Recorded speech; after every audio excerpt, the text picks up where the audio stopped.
As the indoor season really kicks off in the Northern Hemisphere today, Zwift have released new roads, new route badges, and a few new in-game experiences. So Christmas has arrived early if this is your thing. Now, a few quick takes on what's new. All the new roads and routes are within the New York world on Zwift. Overall, there's about 30 kilometers or so of new roads, and it's relatively flat with a few rises. And the new power segments are very interesting. There's a few things to know about these that I'll cover off in this video, but first let's get to the details.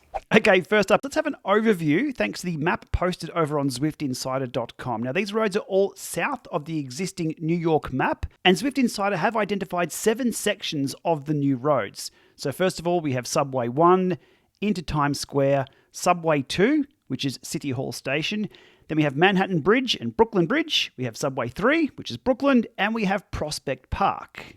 I believe Prospect Park has a very deep history of bike racing, and some of the new route names are a hat tip to those involved over the years. When it comes to the routes themselves and the route badges, there's a whole lot of new ones to choose from. Some taking in the new roads only, some taking in both the new and old parts of New York. As always, there's bonus XP for completing each route for the first time too.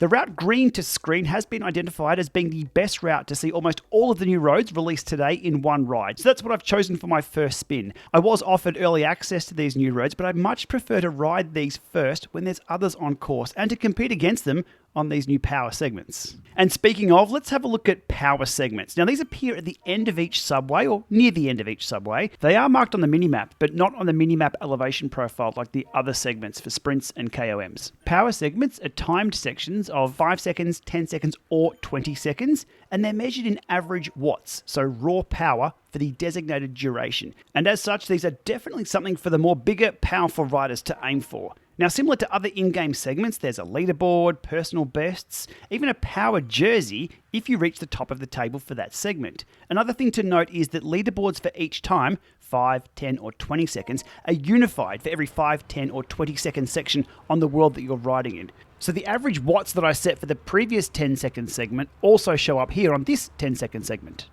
Yeah, okay, I admit I really wasn't trying here. My legs were absolutely cooked. Now, there's going to be a few ways to optimize performance for these segments. First will be to get the jump a second or two before the start of each arch to ensure there's enough time for your smart trainer or power meter to start sending those big watts. Those with race mode compatible smart trainers best turn that on. It's really going to help for these, especially for that initial jump. Just don't give up before the line because that race mode will bite you in the ass in the other direction. I really like what they've done with these power segments, and I can't wait to see them roll out in other worlds. So just like KOM segments and stand and greet jersey sprints, it adds another element of targeted training into an otherwise free ride mode.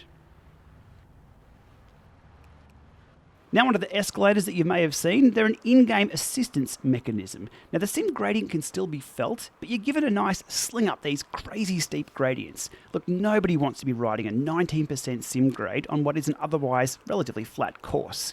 Now we all know the London subway is famous for delivering an unwanted kick in the legs. These escalators take the sting out of these short, sharp climbs out of the subways. Let's just hope the escalators are a little bit more reliable than some others. And finally, if you're looking for a solo challenge on these new routes, the Big Apple Badge Hunt Challenge has 4 new routes to tick off for even more XP bonuses. Green to screen I've already done, What's the Limit's the next one, Spinfinity Ultra and Double Parked is the 4th one there. All between 55 minutes and 90 minutes to get those done. So I'll be definitely doing those, and I've got until January 1st next year to do them. Plenty of time. Okay, so that's what's new on Zwift today. Let me know your thoughts in the comments below. New York, is it for you? Is it not? Is it Richmond 2.0? I'm keen to see where this one lands. Look, I've got a few smart trainers here in the Llama Lab that I need a lot more time on, so I'll be out on those roads collecting all those new route badges. We'll see you out there. Thanks for watching.